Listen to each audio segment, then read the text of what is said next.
രാവിലെ ബ്രേക്ക്ഫാസ്റ്റിന് സാൻഡ്വിച്ച് ഉണ്ടാക്കുന്നത്. ഇച്ചിരി ടൊമാറ്റോയും സവാളയും ഇങ്ങനെ കണ്ടിച്ചിട്ട് ബ്രെഡിൻ്റെ അകത്ത് ഇച്ചിരി ടൊമാറ്റോ സോസും തേച്ചതിന് ശേഷം ഈ സവാളയും ടൊമാറ്റോയും വെച്ചതിന് ശേഷം ഞാനത് ഈ ഗ്യാസിൽ വെക്കുന്ന ടോസ്റ്ററിൻ്റെ അകത്ത് വെച്ച് ടോസ്റ്റ് ചെയ്തെടുക്കുമായിരുന്നേ. പിന്നെ ഞാനൊരു ചായയൊക്കെ കുടിക്കാനായിട്ട് എടുത്തിട്ടുണ്ട്. എന്നിട്ടിത് തോരൻ വെക്കുന്നത് ചേനത്തോരനാണ്. അതിനായിട്ട് ഞാനിപ്പോൾ സവാള ഇങ്ങനെ അരിച്ച് വെളുത്തുള്ളി ഒന്ന് ചതച്ചെടുക്കുന്നുണ്ട്, പച്ചമുളകും കീറി എടുത്തിട്ടുണ്ട്. അപ്പം ചേന നിങ്ങൾക്ക് ചൊറിയുമെന്ന് ഒരു തോന്നലുണ്ടെങ്കിൽ നിങ്ങൾ അതിൻ്റെ അകത്ത് ഒരു കുടം നമ്മുടെ ഈ മീനിൻ്റെ അകത്ത് ഇടുന്ന കുടംപുളി ഉണ്ടല്ലേ, അത് ഇച്ചിരി ഇട്ടാൽ മതി, ചൊറിച്ചിൽ മാറുമെന്നാണ് പണ്ട് അമ്മ പറയുന്നത് ഞാൻ കേട്ടിട്ടുണ്ട്.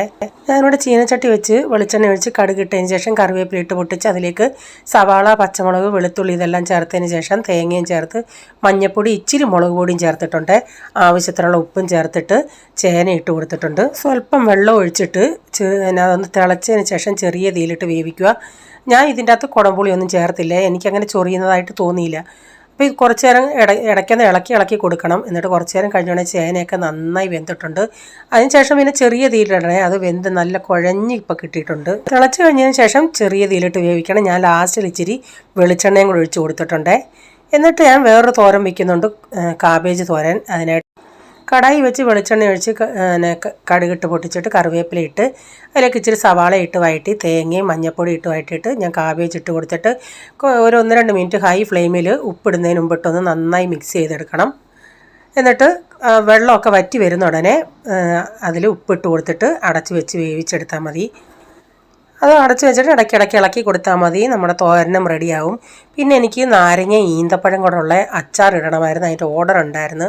അപ്പം ഞാൻ ഈന്തപ്പഴം ഒന്ന് കഴുകി എടുക്കുന്നുണ്ട്. പിന്നെ ഇഞ്ചി, വെളുത്തുള്ളി, കറിവേപ്പില എല്ലാം അവിടെ റെഡിയാക്കി വെച്ചിട്ടുണ്ട്. ഞാൻ നല്ലെണ്ണയിലാണ് ഇടുന്നത്. ഞാൻ ആ കറിവേപ്പില ഇട്ടിട്ട് ആ അടപ്പം കൊണ്ടൊന്ന് അടച്ചത്, കറിവേപ്പില എല്ലാം അവിടെ പൊട്ടിത്തെറിക്കത്തില്ലേ, അതുകൊണ്ടാണ് എണ്ണ പൊട്ടിത്തെറിക്കത്തില്ലേ, അതുകൊണ്ടാണ് ഞാൻ ആ അടപ്പം കൊണ്ടൊന്ന് കറിവേപ്പില ഇട്ടിട്ട് പെട്ടെന്ന് ആ അടപ്പം കൊണ്ടൊന്ന് അടച്ചത്. അപ്പോൾ ആർക്കെങ്കിലും അച്ചാർ വേണമെങ്കിൽ ഞാൻ ഇന്ത്യയിൽ എവിടെയും കൊറിയർ അയച്ചു കൊടുക്കുവേ.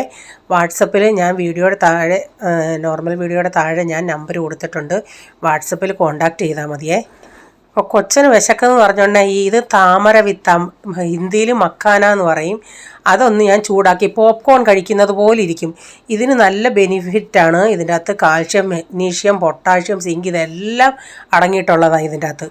ഇവിടെ ഒരാൾക്ക് ഇഷ്ടമല്ല, കൊച്ചവൻ അതങ്ങനെ തിന്നോളും. പിള്ളേർ ഇതൊക്കെ കഴിക്കുവാണെങ്കിൽ വളരെ നല്ലതാണ്. അപ്പോൾ രാത്രി എനിക്ക് കഴിക്കാനായിട്ട് ഞാൻ ഇച്ചിരി അവലുണ്ടായിരുന്നു, അത് ഇങ്ങനെ നനച്ച അവലാണ് ഞാൻ രാത്രി കഴിച്ചത്. പിറ്റേ ദിവസമാണ് നമ്മുടെ നാരങ്ങയൊക്കെ നല്ല സെറ്റായിട്ടുണ്ട്. അപ്പോൾ ഈ വീഡിയോയുടെ ഫുള്ളായിട്ടുള്ള വീഡിയോ ആർക്കെങ്കിലും കാണാൻ താല്പര്യം ഉണ്ടെങ്കിൽ ഞാൻ ബിജീസ് കിച്ചൻ ചാനൽ വ്ളോഗിൽ ഇട്ടിട്ടുണ്ട്. അപ്പോൾ ഈ വീഡിയോയിലെ വിശേഷങ്ങൾ ഇതൊക്കെയായിരുന്നേ.